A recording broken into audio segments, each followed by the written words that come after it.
देश के लोगों का। लगता है जैसे खून चूस रहा हो कोई कोई जमींदार, और जमींदार बनी सरकार ठीक अंग्रेजों की याद दिला देती है कि इसी तरह से जमींदार कभी किसानों का खून चूसते थे। आज मिडिल क्लास के लोगों का खून इस सरकार के द्वारा चूसा जा रहा है। लेकिन हिंदू शांत है, बहुसंख्यक शांत है।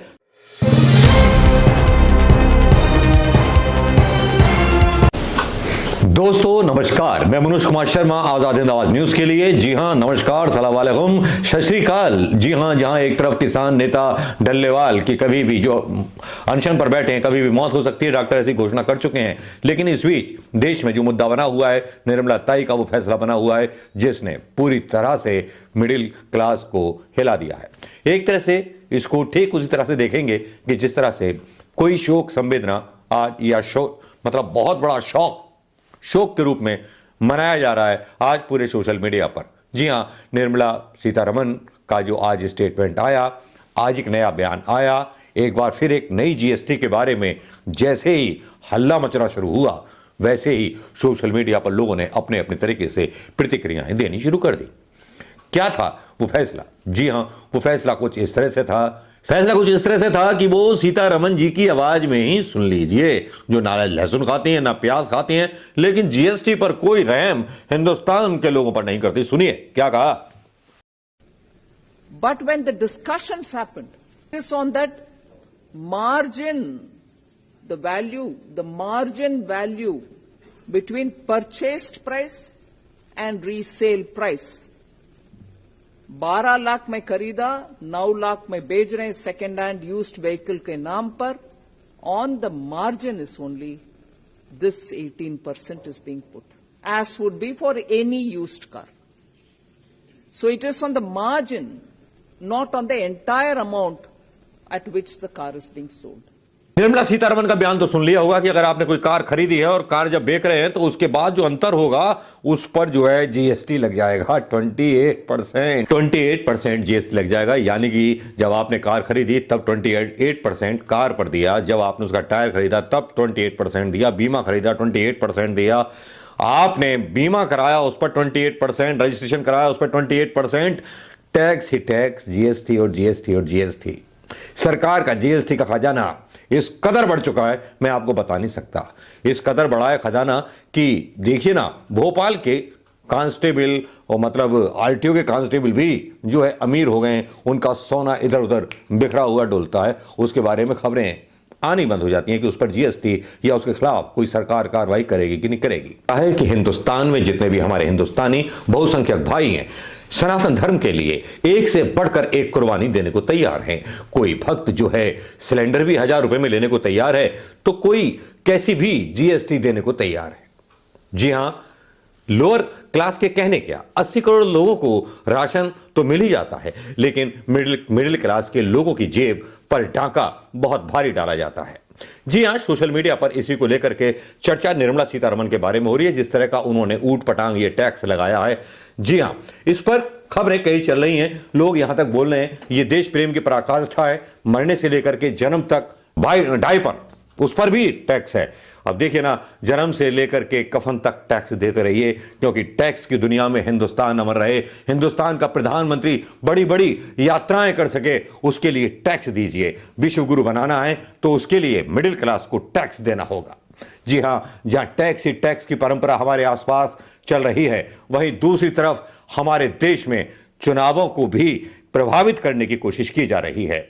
जी हां, एक बड़ा अटपटा सा एक चुनाव आयोग ने मतलब एक कानून बनाया है। चुनाव आयोग ने एक नया कानून बनाया है जिसके अनुसार अब जो है कोई थर्ड पर्सन ना तो मतलब वीडियोग्राफी मांग पाएगा, जो स्ट्रांग रूम में वोटरों के जो मत पत्र रखे रहते थे, मतदाता पेटियां रहती थी, ना उसके बारे में कोई जानकारी सार्वजनिक की जाएगी।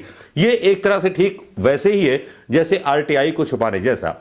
चुनाव आयोग ने खुद ही ये ऑर्डर पास किया और मोदी सरकार से पास करा लिया। मोदी सरकार को इसमें भला क्या परेशानी कि ईवीएम के बारे में कोई सवाल ना उठे, क्योंकि पिछली बार जितने भी चुनाव हुए सब में ईवीएम के ऊपर जो है प्रश्न उठ रहे हैं।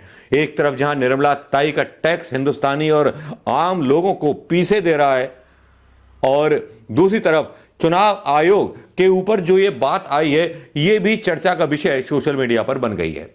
कुछ अखबारों ने लिखा है और बहुत लिखा है कि पॉपकॉर्न पर भी जो है जीएसटी लग गया है और कारों की रिसेल पर भी जीएसटी लग गया है। ये कहा था निर्मला सीतारमण ने। जीएसटी काउंसिल की बैठक में लिए गए फैसलों पर देश का मध्यम वर्ग बहुत चढ़ा हुआ है। सोशल मीडिया पर वित्त मंत्री के खिलाफ इस तरह के कमेंट किए जा रहे हैं, इसमें कोई दो राय नहीं कि ये फैसला आना ही था। लेकिन मीडिया के लोग, प्रिंट मीडिया, आज तक जो बिका हुआ मीडिया, ये दावा कर रहा है कि इन फैसलों को सही तरह से समझा नहीं गया है, जबकि कुछ पत्रकार खुद जो पाठशाला चलाते हैं वो खुद बता रहे थे कि मैं साहब 5 लाख की कार मैंने ली 2014 में, 1 लाख की कार अब मैं बेच रहा हूं, 5 लाख की कार ली 1 लाख की बेच रहा हूं, 4 लाख पर मैं 28% टैक्स दूंगा तो 90,000 बैठेगा, 10,000 मेरे पास बचा क्या।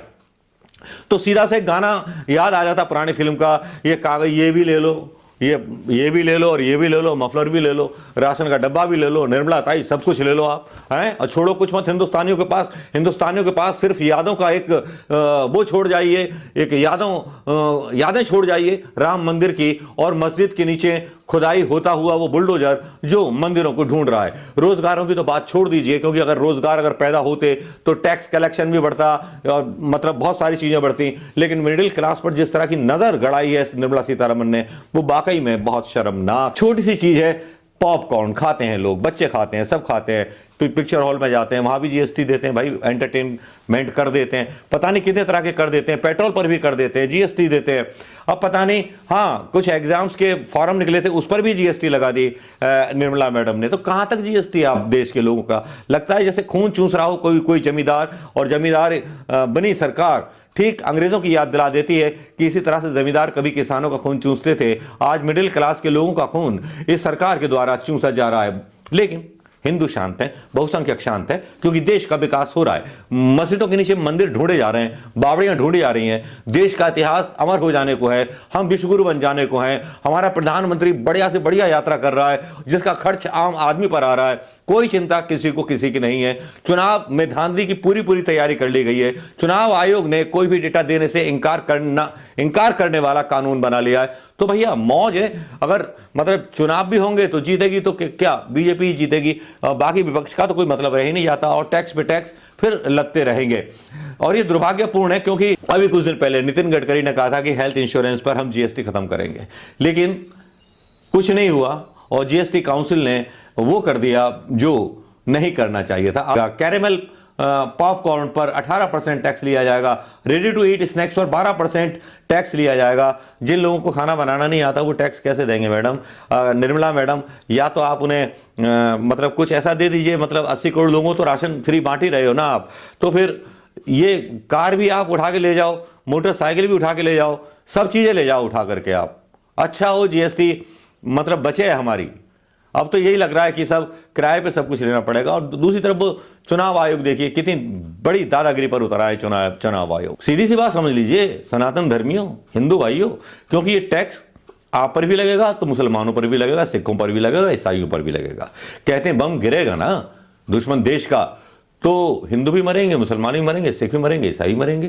ठीक इसी तरह से निर्मला ताई का जो जीएसटी बम है वो फूटा है, जिसमें सारे हिंदुस्तानी पिसेंगे। और मिडिल वर्ग खासतौर पर जो जीएसटी के बाद इनकम टैक्स भी दे रहा है, वो लोग भी जो परीक्षा देने जाएंगे, उम्मीदवारी का इंटरव्यू देने जाएंगे, फॉर्म भरेंगे, वो भी टैक्स देंगे। आप मरम्मत कराने जाओ तब जीएसटी दो, मरते वक्त जीएसटी दो, जन्म लेते वक्त जीएसटी दो। जीएसटी जीएसटी जीएसटी, पुरानी फिल्मों का गाना याद आ जाता है। तुम हमारे सारे कपड़े उतार लो लेकिन हमें कम से कम चैन दे दो।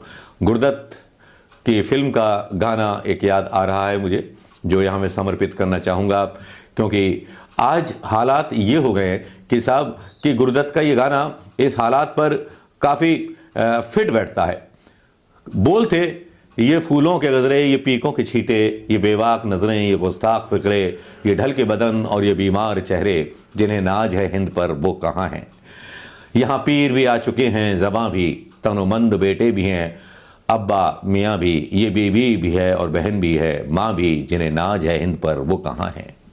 मदद चाहती है ये हब्बा की बेटी, यशोदा की हम जिन्स राधा की बेटी, पैगंबर की उम्मत जुलेखा की बेटी, जिन्हें नाज है हिंद पर वो कहाँ है। जरा मुल्क के रहबरों को बुलाओ, ये कूचे ये गलियां ये मंजर दिखाओ, जिन्हें नाज है हिंद पर उनको लाओ, जिन्हें नाज है हिंद पर वो कहाँ है वो जिन्होंने इस हिंद को आज़ाद कराया। और ऐसे लोग हमारे बीच नेता बना करके भेज दिए जिन्होंने हिंदुस्तान की जनता पर टैक्स लाद दिए। दोस्तों, आपकी राय देना चाहेंगे तो स्वागत है आपकी राय का। नमस्कार, जय हिंद दोस्तों।